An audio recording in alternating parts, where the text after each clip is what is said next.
Krutchie. All right. You ready? I'm ready, Barry. Well, listen, I'm normal. See, I come from the music journalist world where I know more about House of Gaga than House of Gucci. So thank you for educating me. And when it's funny, when I asked you about what do I call you, what's interesting, the compliment that I'll give is that when I watched this movie, I didn't see Gaga, I didn't see Stefani, I didn't see Joanne. Can you talk about like how, like, I wasn't watching, I was watching Patrizia. You know, I believe life's an art.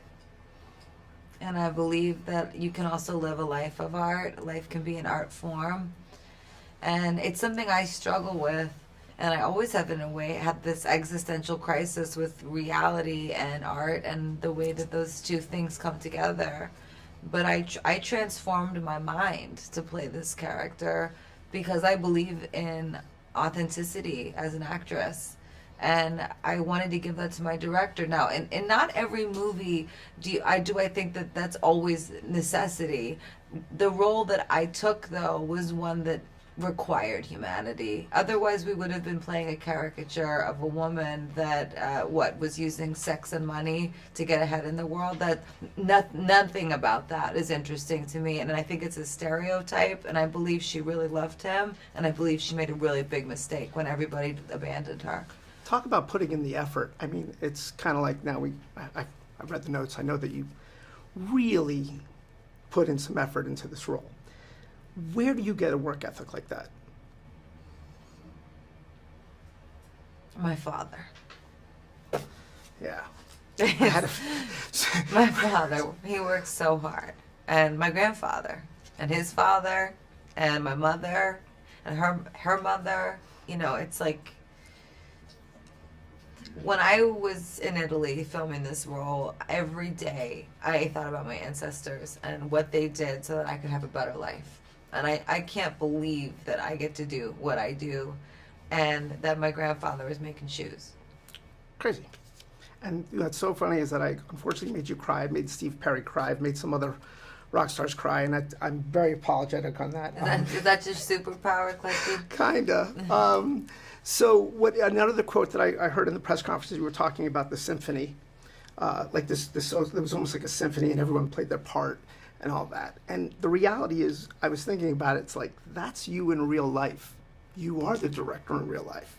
So my question in a way is like, we always ask, how do you manage that? How do you manage being Lady Gaga? But do you take anything from these experiences being cast and bring it to being a boss, like Lady Boss? You know, I think that it's a powerful thing when you're willing as a person in this business to honor that we're in this together and to not wield your power or your position in a way that is oppressive to anybody.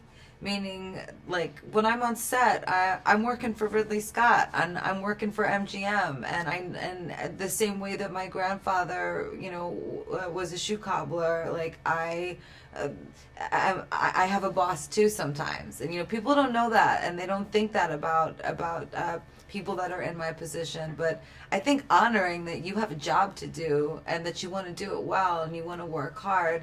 I think that's what makes me feel like more of a boss, right? It's like being a boss, I don't think is about being in charge and treating people poorly or, ordering people around. I think being a boss is knowing what you have to offer and getting the best out of everybody around you and honoring that everybody has talents and you're not the only one. I think that's what makes a really great boss, a kind person, somebody that wants to share the spotlight. Can we just talk about the recording, like your excitement for Grammys? I mean, you're no stranger to the Recording Academy.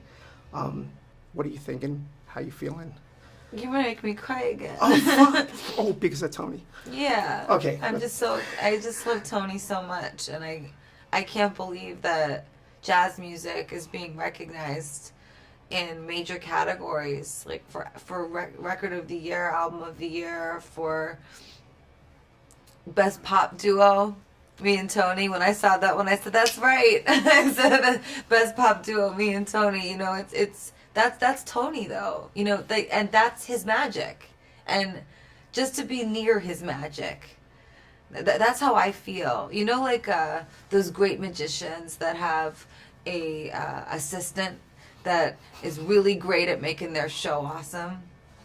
That I feel like I'm Tony's assistant, and I love being Tony's assistant, and meaning the assistant to the magician, and just being near his magic is really an honor, and I just hope to keep moving jazz music forward in his honor.